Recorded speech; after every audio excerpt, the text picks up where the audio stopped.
অবশ্যই তাকে মেয়র হিসেবে শপথ গ্রহণ করতে হবে। আর সরকার এখন তা করছে না, সরকারের একটা গোষ্ঠীর কারণে ইসহাককে এবং নির্বাচনে তাকে ইলেক্টেড মেয়র হিসেবে ঘোষণা দিয়েছে। এখন যেটি হলো নেক্সট লাস্ট স্টেজ 7-2 আইনের 7-2 অনুযায়ী সরকার 30 মধ্যে গেজেট প্রকাশ 30 মধ্যে শপথ সরকার 30 মধ্যে তাকে শপথ পড়াতে বাধ্য শপথ করাচ্ছে না এবং এসে চ্যালেঞ্জ করছে। আমরা বলছি তার তো কোনো লক্ষ্যাচ্ছে না, মামলাকে অধিকারে না তাই বিজি বডি। সে যে ভদ্রলোক মামলা করেছেন লয়ার, সে ঢাকা সিটি কর্পোরেশন কোথাও ভোটার যে সেটা উল্লেখ করেন না, সে ভোটারও না, ভোটার উল্লেখ করেন না, তার কোনো অধিকার নাই।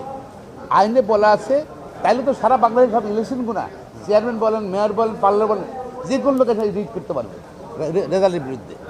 তাহলে এটা তো সম্ভবপর না, এটা কোনো সিদ্ধান্ত নেই। আমাদের সুপ্রিম কোর্টের আপিল ডিভিশনের হাইকোর্ট ডিভিশনের কোনো সিদ্ধান্ত নাই যে এই নির্বাচনী প্রতিনিধি প্রার্থীর বাইরে অন্যকে এসে ইলেকশন ট্রাইব্যুনাল রেজাল্ট চ্যালেঞ্জ করেছে বা রায় চ্যালেঞ্জ করে কোনো নজির তারা স্থাপন করতে পারে নাই।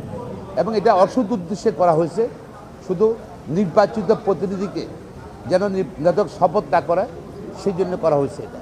এবং এটা ধরেন এটা আমাদের কনস্টিটিউশনে যেটা বলা আছে যে নির্বাচিত প্রতিনিধি থাকবে এবং যেটা রুল অফ ল, যদি আইনের সাথে বিশ্বাস করি অবশ্যই তাকে মেয়র হিসেবে শপথ গ্রহণ করতে হবে। আর সরকার এখন তা করছে না, সরকারের একটা গোষ্ঠীর কারণে। আমি শুধু সরকারকে বলবো না, সরকারের একটা বেসিক কোয়ার্টার একটা গোষ্ঠীর কারণে তারা এখানে আর স্থানীয় সরকার মন্ত্রণালয় থাকবে। ঢাকা সিটি কর্পোরেশন নিয়ে গেছে, সেখানে তো অফিস করতেছে স্থানীয় সরকার মন্ত্রী উপদেষ্টা। এটা কীভাবে সম্ভব হয়? পরে এখন তার কোনো লোকাচ্ছিন নেই, তার কোনো মামলাকে অধিকারে নাই এবং অসৎ উদ্দেশ্যে ফজলুল তাপস সাহেব আসতে পারছে না, তার পক্ষে মূলত সদ্য নামে মামলা করেছেন।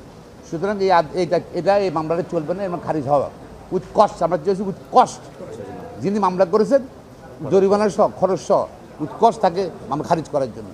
এখন কাছের কামালও অনুরূপ সাবমিশন রেখেছেন, সরকারের পক্ষ থেকে সাবমিশন রেখেছেন। কালকে দুপুর 12টার সময় আদেশ সূচনা রাখছেন, আগামীকাল দুপুর 12টার সময় আদেশ সূচনা রাখছেন। সেখানে যদি কারো কোনো আর বক্তব্য থাকে বক্তব্য শুনবেন, কালকে আশা করি ইনশাল্লাহ আদেশ দেবেন।